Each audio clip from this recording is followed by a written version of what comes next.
Bonjour mesdames et messieurs, Radio Jojo à l'appareil.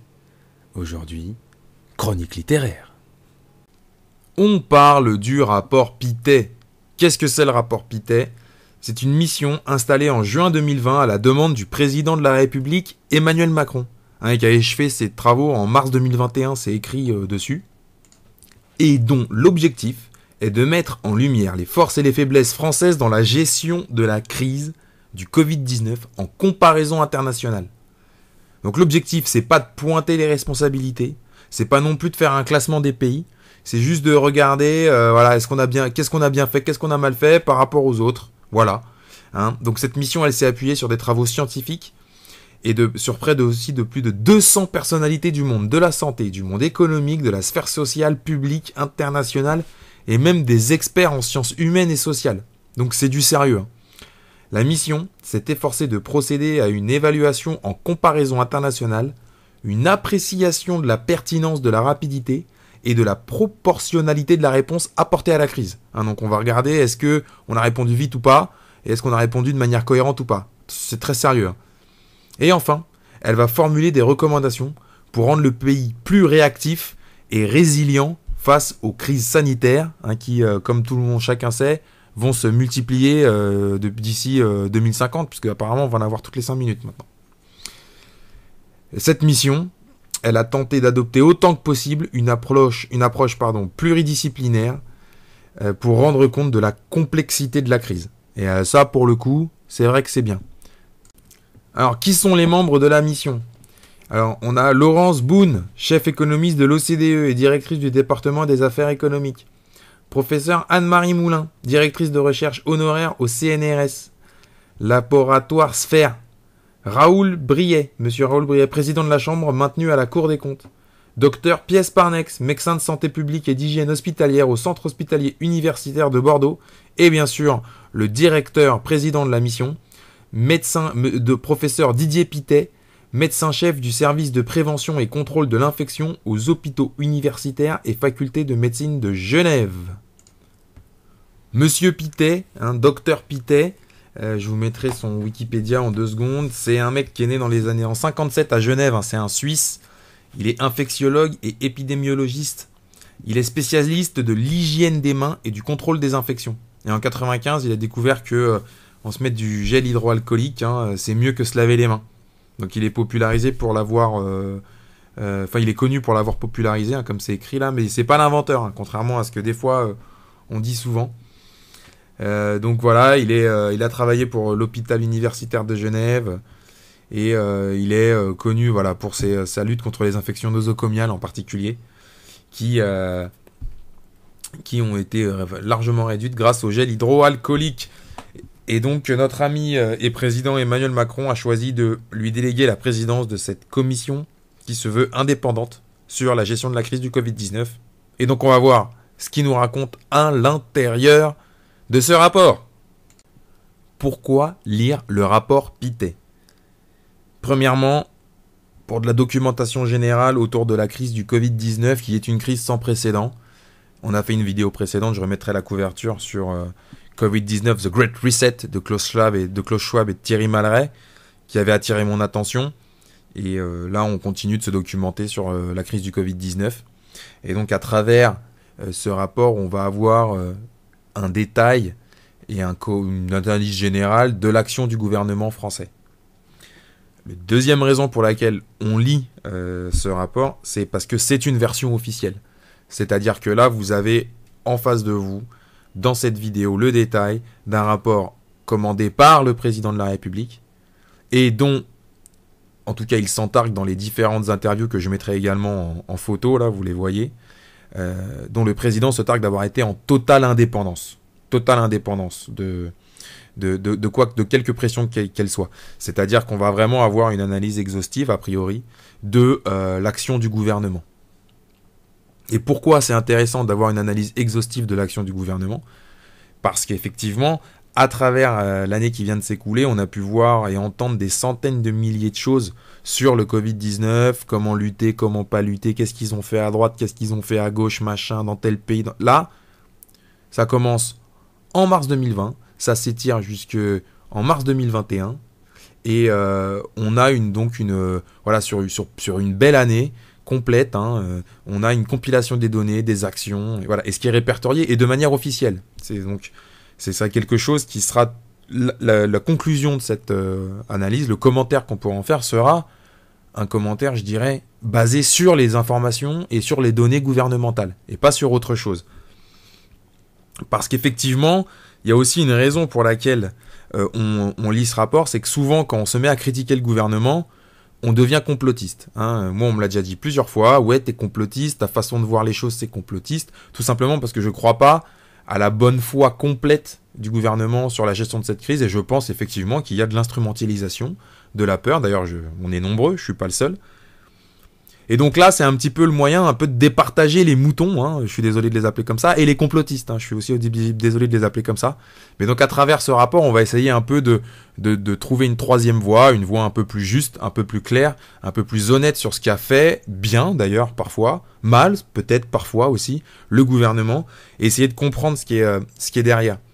Et ce rapport, il va nous donner aussi on va dire une mise en perspective, hein, de l'action du gouvernement par rapport à son discours. Parce que ça a échappé à personne que depuis 1 an, on se mange des messages anxiogènes du gouvernement H24. Hein, je prends Véran, mais c'est pas le seul. Hein, Macron, nous sommes en guerre, machin, bidule. Et on va voir s'ils ont été en cohérence avec ce discours. Est-ce que c'était du blabla? Est-ce que c'était pas du blabla? Voilà. Donc on lit ce rapport. Je vous en fais un détail. Et pas trop long, j'espère. Et on va ensuite pouvoir en tirer un commentaire objectif autant que faire se peut. Si on doit glisser un mot sur le ton général de ce rapport, on va bien rappeler que l'objectif, c'est pas de désigner les responsabilités. Et quelque part, c'est bien dommage. Et donc, c'est pas non plus de faire un classement des pays. Et ça aussi, c'est bien dommage. Donc, le rapport, il a ici vocation à nous, en fait, relater les événements de manière un peu exhaustive, comme ça, et avoir une bonne chronologie, et de voir les impacts qui sont liés à cette chronologie. On n'aura donc pas, malheureusement, les noms des gens qui ont ou pas fauté ou qui ont bien travaillé. On n'aura pas ni l'un ni l'autre d'ailleurs dans ce rapport. Pour globaliser un peu la vision du rapport et le ton général qu'il donne, on nous rappelle dès le départ que la prise de décision gouvernementale, elle a été confrontée à 2 problématiques majeures. La première problématique, c'est le caractère d'urgence. C'est vrai que ils ont réagi, fallait réagir vite, quoi, tout le temps. Donc bon, ça, c'est vrai que c'est une contrainte, c'est difficile. Et la deuxième contrainte que nous décrit le rapport Pittet, c'est l'incertitude scientifique, hein, qui subsistait sur beaucoup de points et qui subsiste encore aujourd'hui, il faut le dire, sur beaucoup de points concernant ce virus. Et donc ces deux contraintes-là combinées ont montré que la maîtrise de l'épidémie reposait avant tout sur les pouvoirs publics et sur les citoyens, autant que sur les médecins et le personnel de santé. C'est-à-dire que c'est vraiment pour pouvoir juger, il faut vraiment prendre les choses en bloc et pas trop sectoriser. Et d'ailleurs, les bons résultats sanitaires obtenus par des pays disposant de systèmes sanitaires vraiment inégalement développés. Hein. Donc c'est vrai qu'il y a, c'est difficile de comparer les pays. Et il y en a qui ont mieux fait que d'autres avec moins de moyens. Et ça, en fait, pour la mission, ça témoigne du rôle majeur des interventions non pharmaceutiques, donc c'est-à-dire en gros la société civile, inspirée évidemment par la santé publique, pour lutter contre la diffusion de l'épidémie. Et donc, en ce sens, le ton général du rapport, il vient pas, encore une fois, je vous dis, charger, décharger, non. Il vient plutôt essayer d'expliquer, hein, et donc quelque part de pardonner, si j'ai envie de dire, au cas où il y a eu des bêtises. En tout cas, il vient pas en rajouter, il vient pas pointer là où ça allait pas vraiment, ni les personnes, ni rien. Donc ça peut être perçu comme quelque chose de juste ou comme la protection de certaines personnes. Si on s'attarde sur la gestion de crise pré-arrivée en France, c'est-à-dire janvier-février 2020, le rapport nous explique que la diffusion de l'épidémie n'a pas été correctement appréciée au cours des 2 premiers mois de l'année. Pour la mission, la prise de conscience de la gravité de la situation n'est intervenue qu'au 10 mars 2020, alors même que la situation sanitaire en Italie du Nord avait entraîné la mise en confinement d'une dizaine de villes dès le 21 février. Donc ça veut dire que nos amis du gouvernement, ils ont mis 2 semaines à comprendre qu'il y allait avoir un problème, alors qu'en Italie du Nord, c'était déjà confiné. Donc là, bon, on peut dire quand même qu'ils se sont quand même complètement loupés. Et c'est d'autant plus paradoxal parce qu'on apprend aussi dans ce rapport qu'au niveau national, la mise en alerte du dispositif de gestion de crise est assez précoce. Dès le 2 janvier, et donc sans attendre la déclaration de l'OMS de l'urgence de santé publique de portée internationale, la France se place en alerte de niveau 1. Et ça, les premiers patients de coronavirus, c'est le 24 janvier. Donc ça veut dire qu'on avait 22 jours d'avance par rapport au premier cas de coronavirus, on s'était déjà mis en alerte de niveau 1. Donc là, il y a clairement un paradoxe. C'est-à-dire qu'on s'est mis en alerte, mais on n'a rien glandé. Et on a eu les premiers mecs jusqu'au 24 janvier. Et c'est qu'au 10 mars apparemment, il y aurait eu une prise de conscience au niveau du gouvernement. Donc bon, c'est un peu bizarre. Donc l'alerte de niveau 1, en fait, elle se caractérise par un renforcement des contrôles aux frontières, la recherche et l'isolement de patients diagnostiqués et de leurs cas contacts. Et pour la mission, cette stratégie a été conduite avec succès par les ARS et les équipes de santé publique France. Donc, on a bien mis en place ce qu'il fallait en amont, et c'est resté un peu lettre morte à la tête de l'État. Alors, pour la mission, l'échappement de l'épidémie au contrôle n'a cependant pas été perçu immédiatement en raison de 3 éléments qui se sont combinés. Les caractéristiques propres de la maladie, inconnues à ce moment-là que maintenant on connaît, l'absence de capacité de test à grande échelle ne permettant pas de mesurer la progression des contaminations, en dehors des patients hospitalisés bien sûr, et la mauvaise compréhension de la situation. Et pour la mission, ces remontées rétrospectives ne mettent évidemment pas en cause d'éventuelles défaillances ni de désigne de responsables. Donc là on comprend pas trop, c'est que les mecs ils ont rien compris à la situation mais ils sont pas responsables. Bon, ok. Pour la mission, la responsabilité elle est d'abord au plan international. Notamment au plan européen, il y a eu 2 avis les 22 et 26 janvier de la Commission européenne de santé, je sais pas quoi, qui évaluent un risque modéré d'apparition de cas en Europe. Donc eux aussi, ils sont complètement largués les mecs. C'est vraiment, ils sont largués. Là, je vous le mettrai en visio en particulier, mais si vous voulez voir, vous aurez les stocks de masques disponibles depuis le début, depuis quelques années là. Donc on en avait parlé. C'est vrai que on a fortement réduit. On est passé de plus d'1,4 million à moins de 600 000 en 2019. Et donc là, on est quand même obligé de le dire. Même moins de 200 000, parce qu'on regarde là, il y a une partie en vert là, chirurgicaux non conformes ou périmés. Donc il y a bien quelqu'un qui est responsable de la décrue de ce stock. Donc depuis 2011-2012, ça c'était Sarkozy. Ça s'est bien baissé sous François Hollande également. Mais alors là, le fait qu'on arrive à des stocks totalement minables en 2019, c'est quand même la faute du gouvernement de Macron, ça, qui n'a pas renouvelé du tout depuis 2017 le stock. Donc ça déjà, c'est la faute à Macron.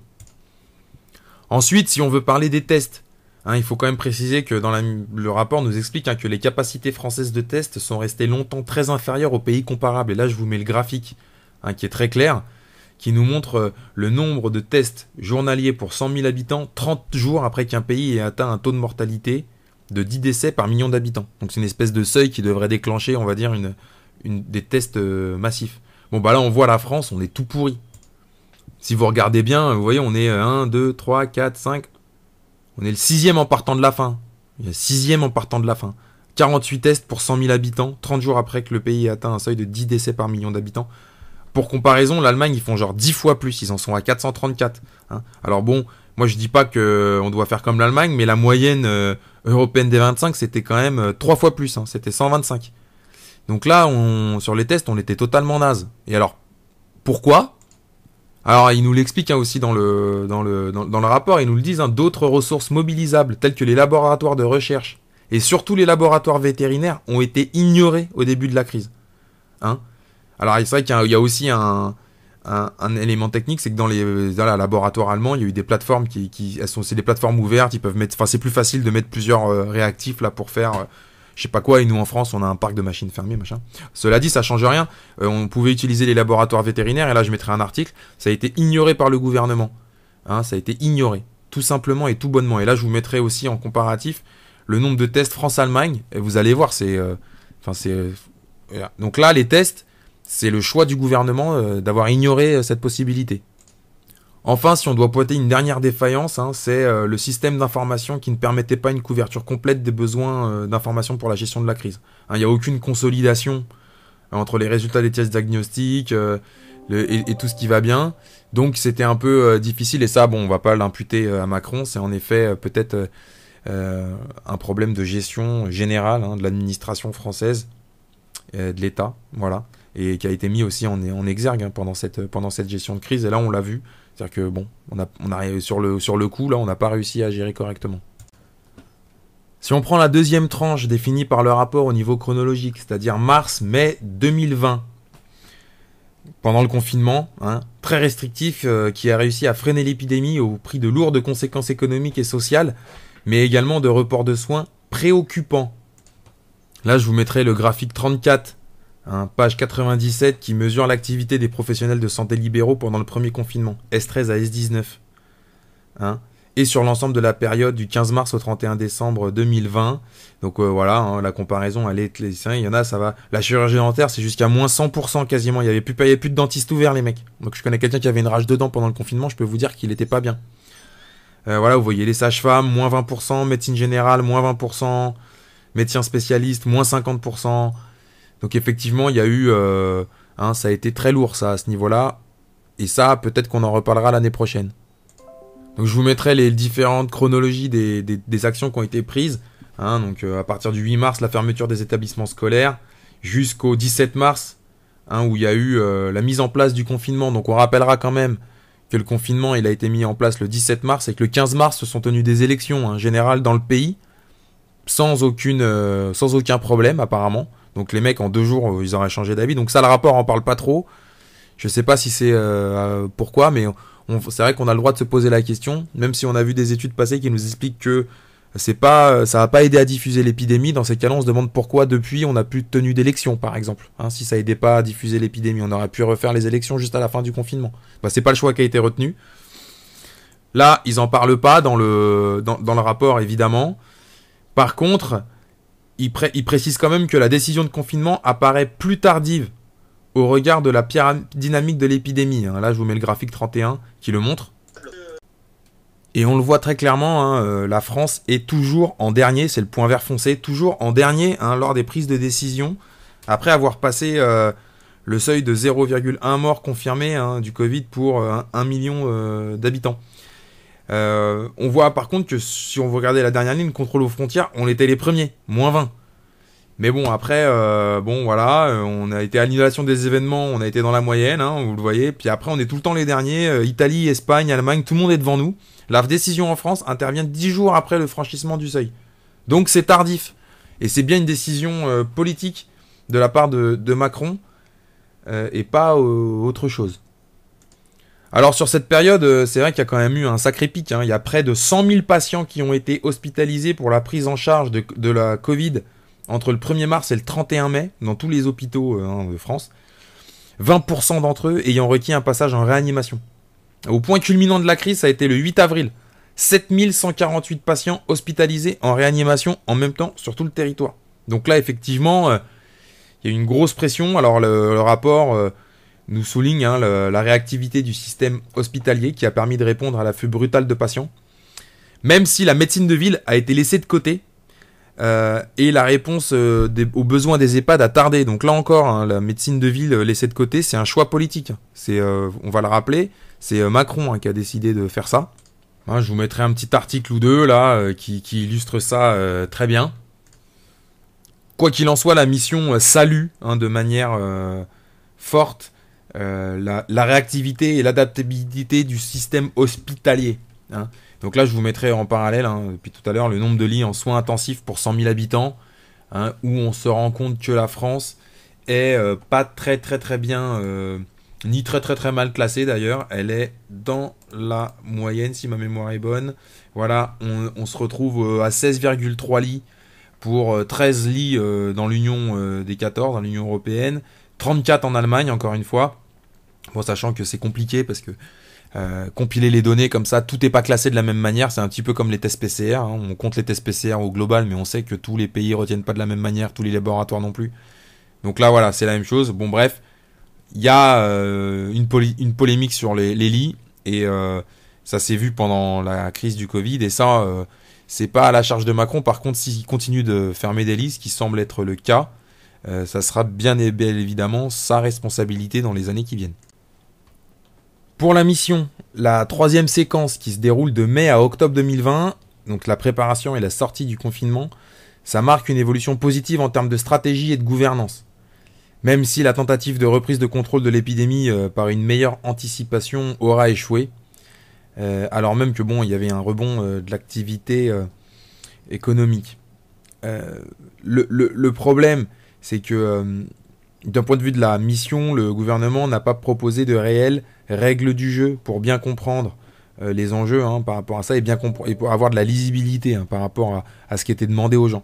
Donc là, je vous mettrai les adoptions, un graphique d'adoption de gestes barrières qui illustre un peu la distance que la population française a pu prendre avec ces gestes barrières. Faut savoir qu'il y a d'autres pays qui ont réussi à le faire. En Italie, par exemple, ils ont été très clairs, ils ont décrit 21 indicateurs avec des critères, et donc chaque critère correspondait à des restrictions de liberté et de mobilité.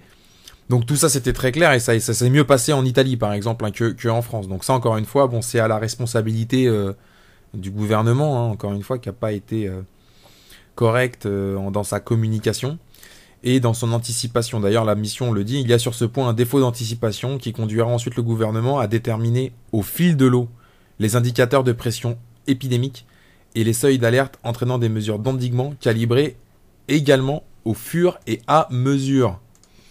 Tout ceci a conduit à des mesures restrictives successives qui n'ont finalement pas empêché le retour à une mesure de confinement mise en place à compter du 30 octobre 2020. Et là, on doit quand même se dire que, à moins que notre gouvernement soit totalement nul, il soit plus con que la moyenne, c'est vrai qu'on peut se dire, c'est bizarre, ils ont changé les indicateurs de pression épidémique au fil de l'eau, quoi. Ils les ont déterminés au fil de l'eau, ils ont pris les événements qui venaient.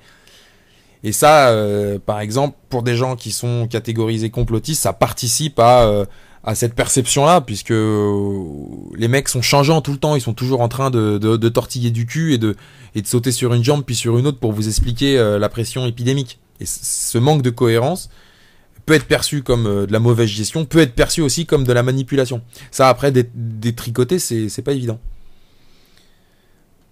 Enfin, pour terminer, je vous mets le petit graphique 20, respect de la consigne d'isolement dès l'apparition de symptômes. Et c'est assez rigolo, parce que on nous montre que les Allemands, en fait, entre la France, l'Espagne, l'Italie, c'est les moins bons. Notamment sur la mise en place de l'isolement lorsqu'on a des symptômes. C'est ceux qui ont le moins respecté, les Allemands. Ce genre en tout cas, qu'on déclarait le moins le respecter si jamais on leur faisait... si jamais ils se retrouvaient dans cette situation. Et alors c'est intéressant parce qu'on a toujours cette espèce de fantasme des gens du Nord là, vachement respectueux, machin, carré et tout. Puis on se rend compte en fait que non. Et on peut penser également que la situation, la pression médiatique et tout ça, ça joue un rôle sur beaucoup plus que la culture entre guillemets. Ça joue un rôle sur la réaction des gens dans des situations, on va dire, exceptionnelles ou de stress.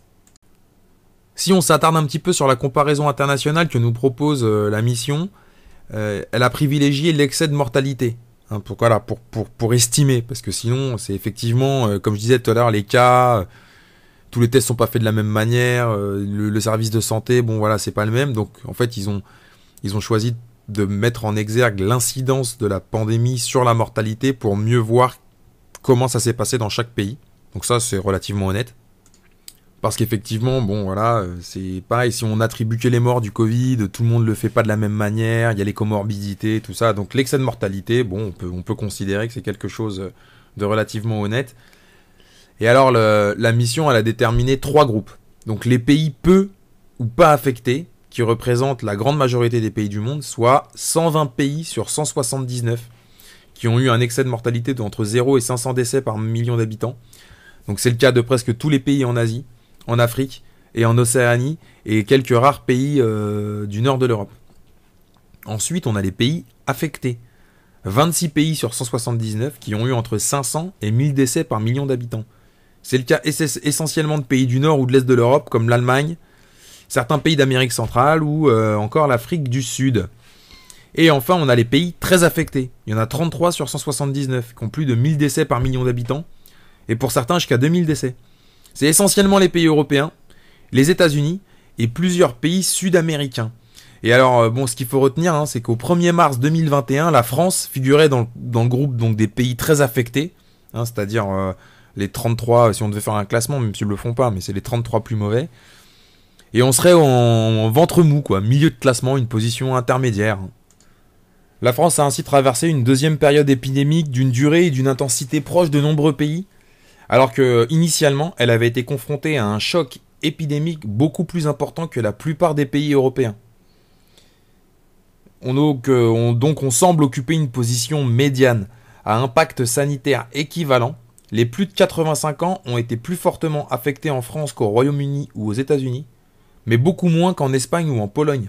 Par contre, pour les 65-74 ans et les 75-84 ans, la France semble parmi les pays les moins affectés.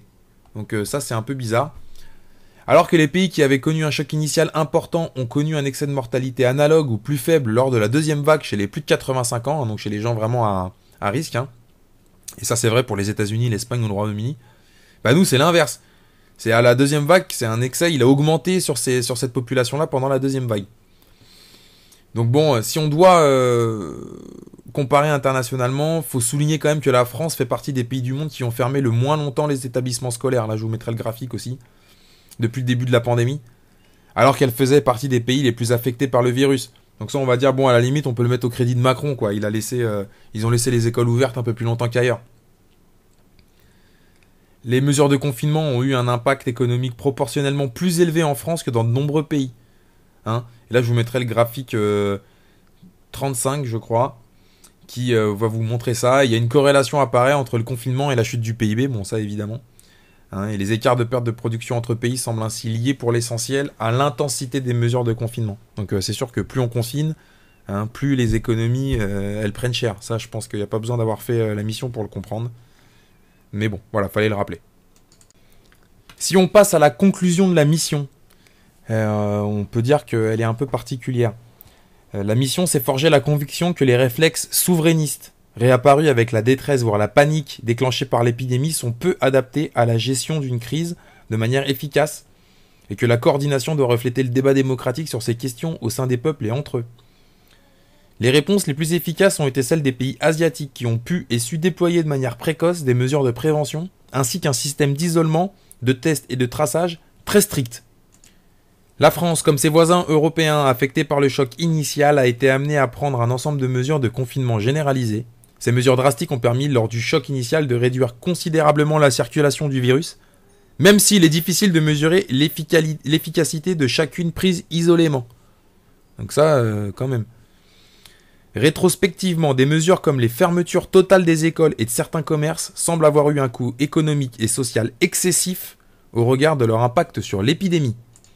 Le niveau de préparation à la crise s'est révélé insuffisant. Il s'est principalement traduit par la pénurie de masques et de protection individuelle, la lente montée en charge des capacités de test, la fragilité et la non-exhaustivité des systèmes d'information nécessaires au simple décompte des cas, des hospitalisations et des décès imputés à la Covid, et de façon plus générale, par l'instabilité du pilotage opérationnel. Il y a eu une faiblesse récurrente de l'anticipation. La complexité de la gouvernance et la centralisation excessive ont fait perdre de l'efficacité au pilotage de la crise en même temps qu'elles nuisaient à l'acceptabilité des mesures. Les autorités ont su tirer les enseignements de leur expérience pour améliorer le pilotage au fil des mois. Le deuxième confinement a ainsi pu réduire significativement le niveau de circulation du virus pour un coût économique 2 à 3 fois plus faible qu'au printemps. Ça donne envie de dire, vous auriez dû faire ça dès le début, putain. La communication reposant largement au départ sur la peur et la dramatisation a ensuite davantage fait appel à la responsabilité individuelle et collective. Quand on lit ça, on se rend bien compte que c'est pas dans la tête qu'on a l'impression d'être manipulé. Même ils le disent dans le rapport Pittet. La réactivité, l'engagement et la mobilisation des acteurs a été remarquable tout au long de la crise. Elles ont souvent permis de compenser le manque d'anticipation des pouvoirs publics. Malgré une mobilisation remarquable des personnes, la gestion de crise a souffert d'une gouvernance administrative très perfectible, dont 2 éléments retiennent l'attention. l'absence tout au long de la crise d'une fonction anticipation clairement identifiée, celle-ci étant répartie entre les différentes cellules constitutives du CCS, la coexistence à côté de la CCS de plusieurs task force ou cellules autonomes en charge de la gestion de certains dossiers. Cette organisation a généré des difficultés de coordination, de redondance et nuit à la lisibilité par les acteurs impliqués localement dans la gestion de la crise, notamment les élus locaux. Pourtant, chacune des mesures de fermeture des activités ou de couvre-feu s'est accompagnée de contestations plus ou moins fortes de leur bien fondé, soit au regard d'une évaluation jugée excessivement alarmiste, soit en raison de leur caractère jugé infondé en termes d'impact sanitaire. Et honnêtement, c'est bien compréhensible.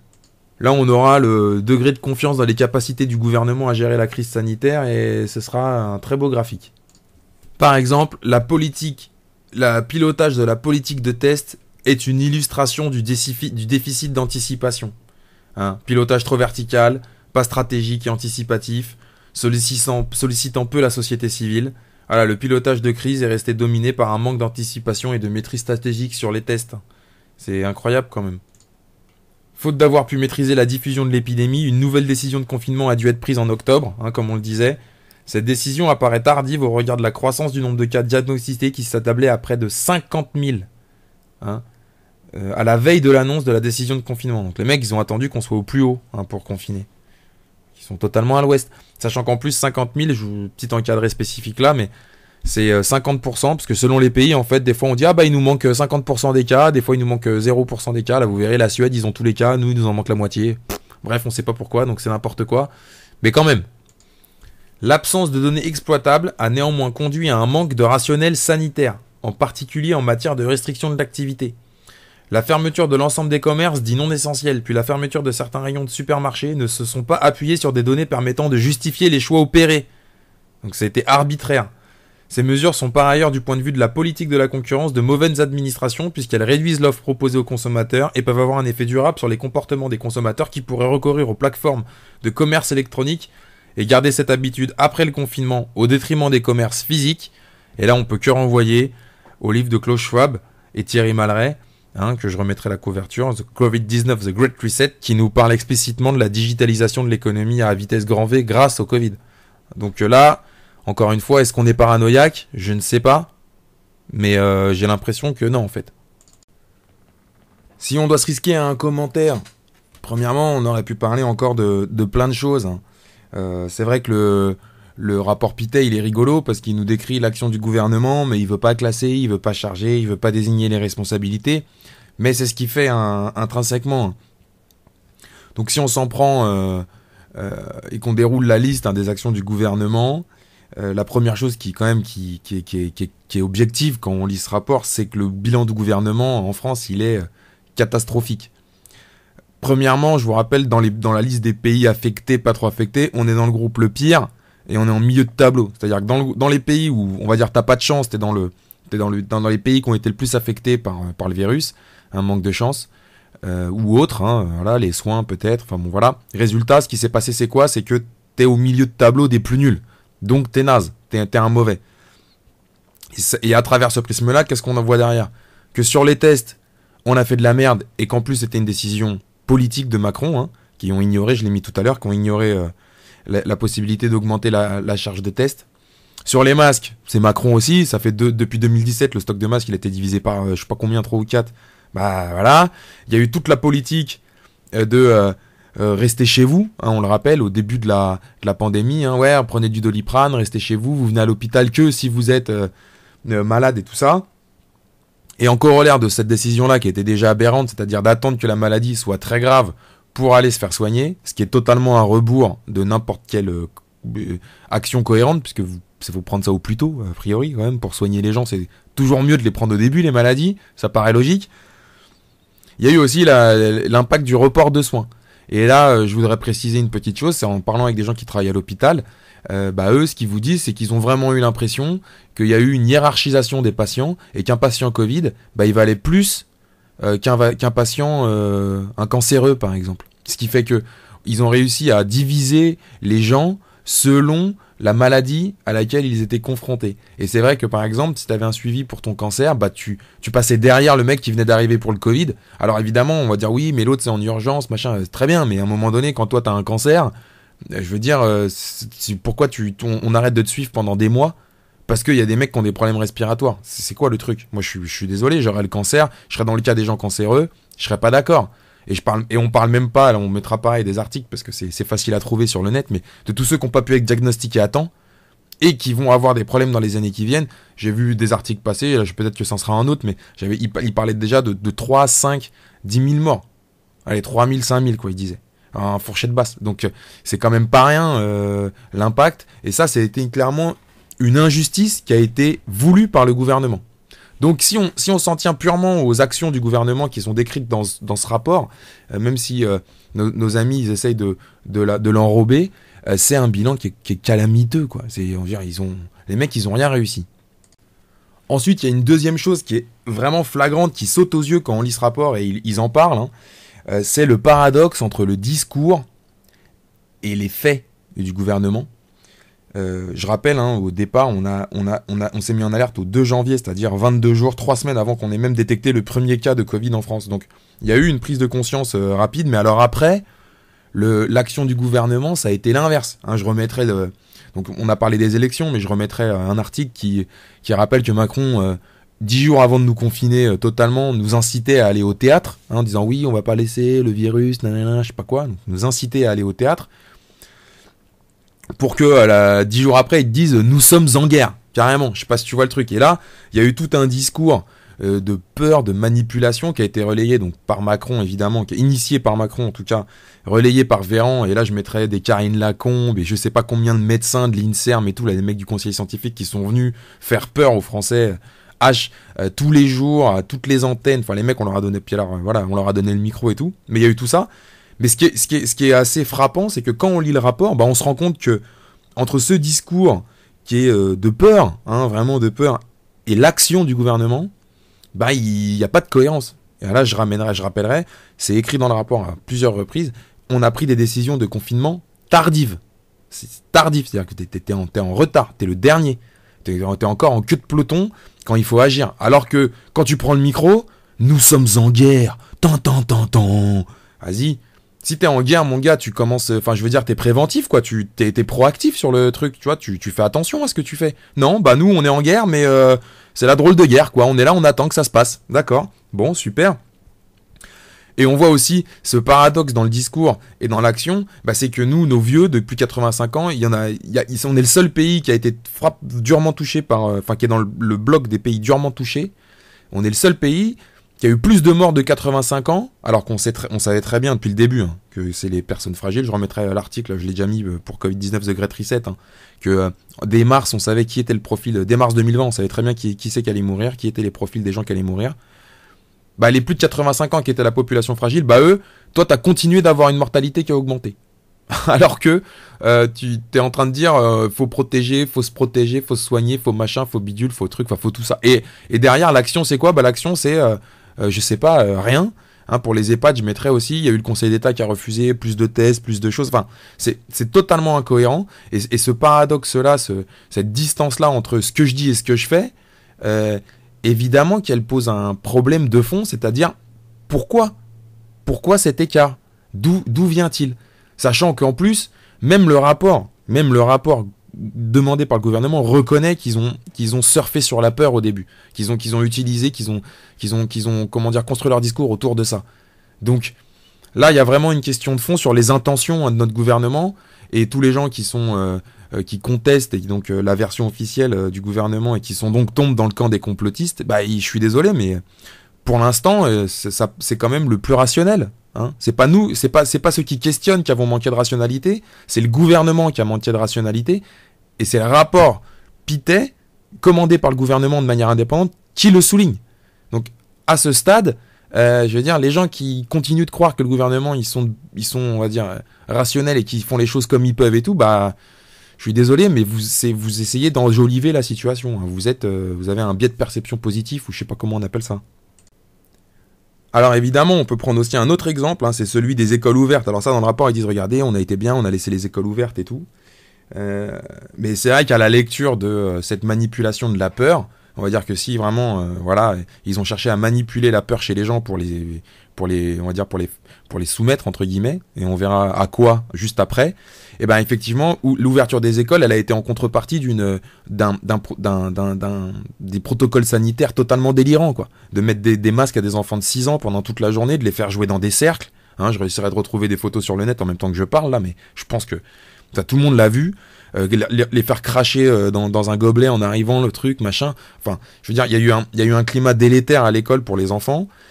Et on vous a fait passer ça pour une mesure positive, entre guillemets, ce qui est pas complètement faux. C'est vrai que c'était mieux de laisser les écoles ouvertes, mais en contrepartie, on s'est attaqué aux plus faibles, on leur a fait peur, on les a rendus responsables. Hein, on mettra les images de je mets mon masque quand j'ai 3 ans ou 5 ans et je ne tue pas mamie, je ne tue pas papy, machin. Enfin, des trucs où les mecs, on leur a mis... Les gamins, ils ont 7 ans, 8 ans et on leur dit c'est à cause de vous que vous allez tuer vos grands-parents. Enfin, le truc, mais totalement délirant. D'ailleurs, je remettrai aussi des articles, il y en a plein maintenant. Les pédiatres et tout qui se plaignent de ça, des psychologues pour les enfants et tout, qui se sont plaints de ça et qui disent attention, c'est pas bon, ce qu'on a fait, c'est pas bon. Et donc effectivement, encore une fois, bah là on voit bien, on a laissé ouvert, mais pour mieux mettre, pour mieux brimer les gens et les enfants en particulier, les plus faibles. Donc encore une fois, tout va dans le sens, il y a que ça. Et alors pourquoi ? Bah la dernière question, on va l'aborder tout de suite. C'est évidemment la question de la vaccination. Et donc là, ils commencent à nous bassiner, faut la rendre obligatoire, machin, truc muche, bidule. Là, on est aujourd'hui le 9 juillet, il y a Pfizer qui vient de dire qu'il fallait mettre une 3e dose. Donc, vaccination obligatoire, 3e dose, voilà. Enfin, encore une fois, on se dit, bon, ok, il y a des intérêts financiers. Ça, je pense que tout le monde est lucide là-dessus. Et c'est pas du complotisme ni rien de le dire. Il y a des intérêts financiers. Bon, ça, c'est une évidence. Hein, on remettra les milliards qu'ils vont faire. Là, il y a eu des articles dessus aussi. Là, les milliards qu'ils vont faire cette année, Moderna, Pfizer et tout, grâce au Covid.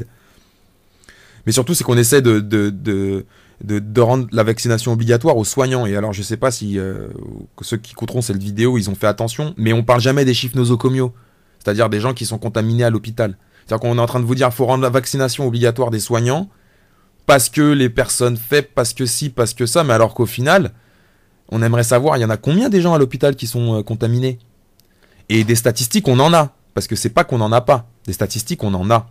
Et les statistiques, elles sont claires, je vous les mettrai. Rapport épidémiologique de Santé publique France du 18 février 2021, donc ça fait il y a 3-4 mois. Il y avait eu 45 000 cas recensés. Voilà. Pour 190 décès depuis mars 2020. Donc sur toute l'année. Ou janvier, je sais plus. Enfin bref, sur toute l'année. 45 000 cas, ça veut dire que si on prend leur truc de 50%, en gros c'est le double. C'est 90 000 cas. Hein. Et c'est 25 000, les 45 000, c'est 25 000 patients et 20 000 soignants, un truc comme ça. Je l'ai pas sous les yeux là, je vous le mettrai de toute façon, comme ça ceux qui pourront lire en détail. 10 visiteurs, donc déjà tu te dis ok. Donc même si tu multiplies par 2, t'arrives à 90 000 cas. Et alors 90 000 cas, je vais remettre le compte, on est à plus de 3 millions. Hein. Donc les cas nosocomiaux, c'est-à-dire les gens qui seraient détectés à l'hôpital, c'est 90 000 cas, c'est-à-dire l'équivalent du pic de la deuxième vague au 7 novembre, je crois, qui était 87 000 cas. Voilà, c'est une journée d'une vague. Voilà, 2 jours d'une vague. Allez, on va diviser en deux, on va dire c'est 2 jours d'une vague. Et pour ça soi-disant, ça va permettre d'influer sur l'évolution de l'épidémie, machin. Je veux dire, qui gobe ça, honnêtement ? Donc c'est bien pour ça, là, il y a personne qui met le nombre de cas nosocomiaux, et dans les derniers points épidémiologiques, ils en parlent même plus. Donc là, vraiment... On est dans une démarche complète, manipulation et ensuite coercition, quoi. Pour des trucs qu'on se demande pourquoi, à quoi ça sert de vacciner tout le monde comme ça. Enfin, les soignants, franchement, on comprend pas. On comprend pas. Alors bien sûr, après on pourrait embrayer un débat sur pourquoi ils font ça, où est-ce que ça va et tout ça. Mais bon, voilà, le discours de peur qui a été engendré dès le départ. Il s'est appuyé sur plein de petites manips. Il y a eu le nombre de tests faibles. Là, je remettrai aussi un tableau où on a 180 000 cas et 30 000 morts, ce qui fait un taux de létalité de la maladie genre de 15 ou 18%, alors qu'en fait c'est 0,01 ou je sais pas quoi.